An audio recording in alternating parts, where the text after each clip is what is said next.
Hi everyone, welcome back to Billions documentary film. Today let's talk about cultural shocks living in Germany. When it comes to living in Germany, there are some certain things like people really know Germans for, and some of these things, for example, are punctuality. But I would say, even though this is like the very first topic when it comes to like cultural shocks to me, but I want to also say like Germans are 100% always punctual. Of course, yeah, is it just like a myth? Okay, not really, but let's just say we are doing some myth busting right here. But the first thing we have to understand when it comes to, let's say, the German punctuality is when you have appointment, let's say for example for 9 a.m. it has to be 9 a.m. You have to be there, right there on time.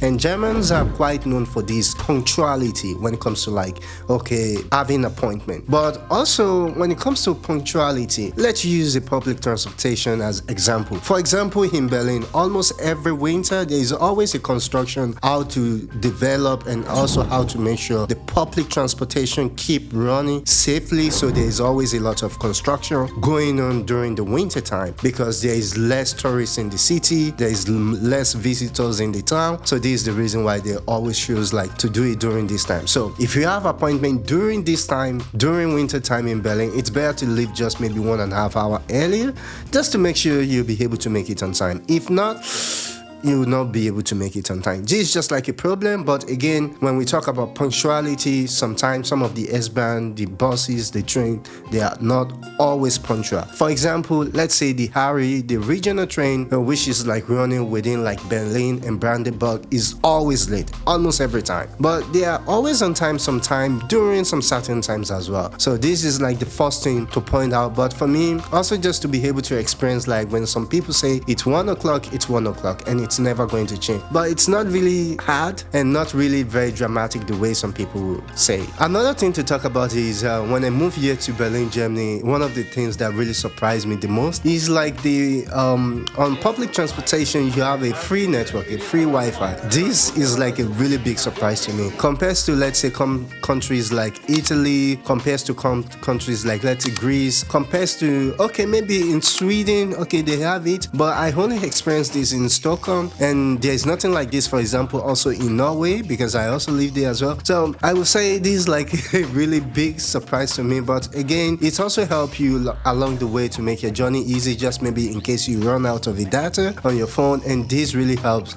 a lot. And this is also something like, I would say it's a cultural shock, but it's not that dramatic the way people, will say, oh, cultural shocks. So not really like that. Okay, one of the biggest cultural shocks for me personally, I'm not generalizing, but just talking from experience, it's just drinking almost everywhere.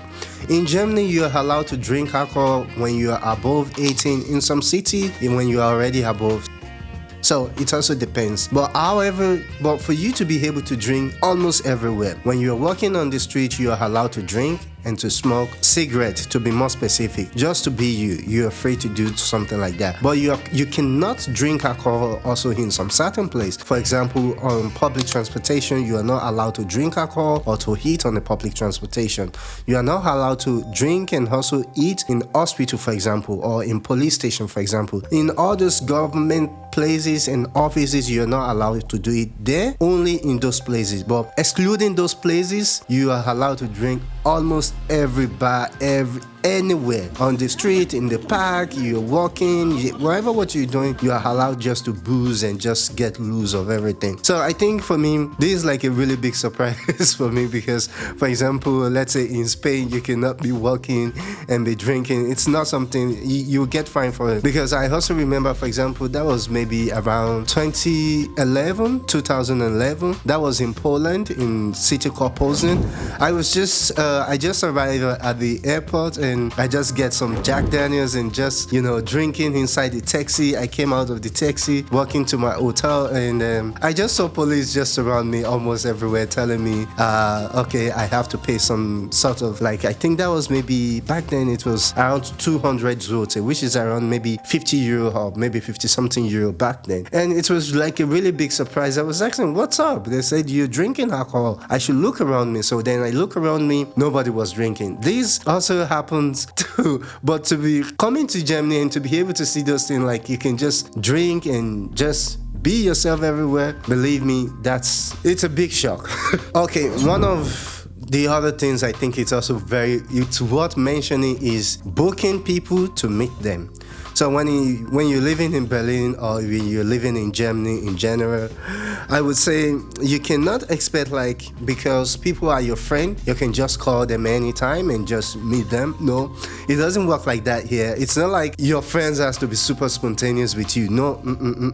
Here, when you want to meet people, it's better maybe you call them, you tell them in advance, maybe 1 week before, 2 weeks before. You have to always, book the appointment ahead of time. Of course, I'm not saying where I'm coming from, you can just go to people's home and just meet them anyhow, or just no. At least people are more spontaneous where I'm from, and also like in some of other countries also I've lived in before. But in Germany, you have to really book before you could meet anybody. It's not like you just show up or you met them on the street. Even though they are not doing anything, they'll say, "Oh, sorry, I just want to be alone for some moments." So and that's it. So it's always like that. So it's also just be mindful of other people as well. This is just how I put it. So when people just want to be themselves, they are allowed to do so. Okay, Germany is one of those countries, like when you are in government place, even though some of the people in the government place, like they can speak good English, even maybe more better than you, but they are not going to speak because of course they are respecting their culture and keeping the integrity of their culture and their language. So we have to respect that. But let's say if you really need help,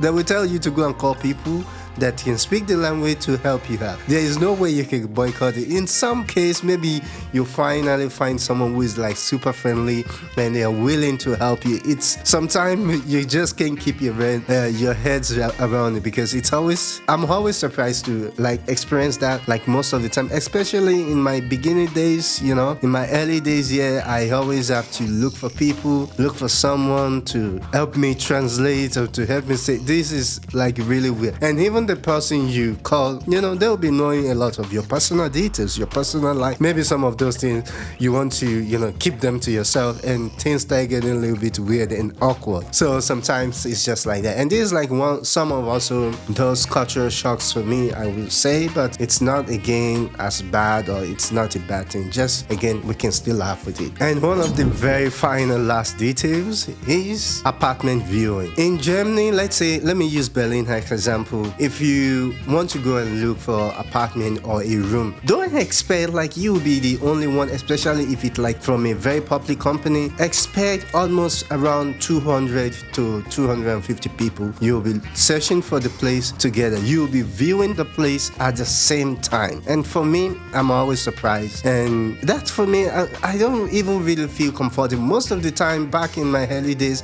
when I just get to those type of viewing, I just see like maybe over 100 people ahead of me. Sometimes I just give them my document and just turn around. I say that I like it. If not, it's okay, because I know the line is too long for you to even have a hope of getting the apartment, because they are going to choose only one person, not even 5. So the chance of you getting the apartment, for example, it's already like very small and narrow. So, and sometimes it's just like, it's a big shock for me also just to be able to see, for me to even get the apartment, I have to do these things like in this way. This is weird. And so that's just how it is. But again, it is what it is. So thank you guys. Thank you very much. Thanks for watching this video. If you really do enjoy this video, please don't forget to press the subscribe button, and also don't forget to press the notification bell, so every single time I upload a new video and a new content, you come by, you check it out, you see what's new.